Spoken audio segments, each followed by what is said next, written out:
দর্শক, ক্যাপশনে যেমনটা দেখছিলেন, আসলে সারা বাংলাদেশে কিন্তু তেলের হাহাকার শুরু হয়ে গেছে। পীরগঞ্জেও কিন্তু গত কদিন থেকে আপনার জানেন মধ্যপ্রাচ্যে যে যুদ্ধ শুরু হয়েছে, সেই যুদ্ধের কারণে কিন্তু জ্বালানি তেলের সংকট দেখা দিয়েছে। শুধু বাংলাদেশের নয়, অন্যান্য দেশগুলোতে কিন্তু এই জ্বালানি তেলের সংকট রয়েছে। আজ আমরা দেখেছি যে সকাল থেকে খালাসপির একটি ফিলিং স্টেশনে সেখানেও কিন্তু জ্বালানি তেল দেওয়া হচ্ছে।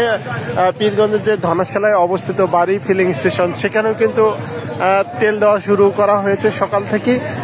যদিও লিমিট অনুযায়ী এখানে কিন্তু একটি বাইকে 100 টাকার করে তেল দেওয়া হচ্ছে। আমরা দেখেছি যে সকালে খালাসপিরে যে ফিলিং স্টেশনটি আছে সেখানে কিন্তু 200 টাকার করে তেল দেওয়া হয়েছিল। কিন্তু তেলের চাহিদা অনুযায়ী কিন্তু পাম্প মালিকদের সঙ্গে আমরা কথা বলেছি, তারা যেটা জানাচ্ছে যে চাহিদা অনুযায়ী কিন্তু তারা তেল পাচ্ছে না, যে কারণে কিন্তু তারা চাহিদা অনুযায়ী বাইকারদের যে চাহিদা সে অনুযায়ী কিন্তু তেল দিতে পারছে না।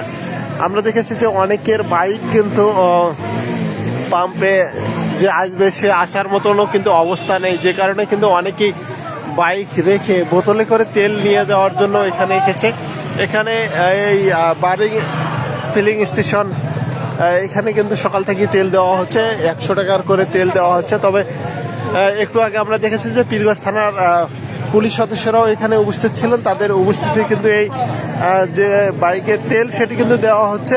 তবে বেশ কিছু কিন্তু পাম্প এখনো বন্ধ রয়েছে। আমরা খোঁজ নিয়েছি পীরগঞ্জে যে 20টি জ্বালানি তেলের পাম্প রয়েছে, সেগুলোর মধ্যে গতকাল আমরা দেখেছি যে 5000 লিটার তেল মজুদ ছিল। সেগুলো কিন্তু আসলে বেশি সময় লাগছে না শেষ হতে, চাহিদা অনুযায়ী কিন্তু তেল পাচ্ছে না। তবে এই সংকট কবে কাটবে সেটি কিন্তু আসলে জানা যায় না। যদিও সরকারের পক্ষ থেকে বলা হয়েছে যে আজ শনিবার থেকে জ্বালানি তেলের সংকট কিছুটা হলেও কাটবে, এমনটাই কিন্তু জানানো হয়েছে।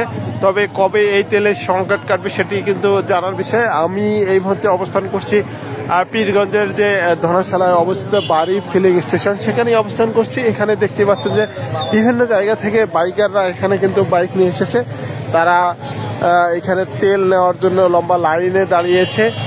যদিও 100 টাকার করে তেল দেওয়া হচ্ছে একটি বাইকে। অনেকেই বলছেন যে এই 100 টাকার তেল যে নিতে আসছে অনেক দূর থেকে, এই 100 টাকার তেল সেই গন্তব্যস্থানে পৌঁছতে কিন্তু শেষ হবে। এরপরে আসলে সে তেল আসলে কোথায় পাবে? যারা বাইকার, যারা বিশেষ করে বিভাগে পড়েছে, যারা চাকরিজীবী, বিভিন্ন এনজিওতে কাজ করে, তারা কিন্তু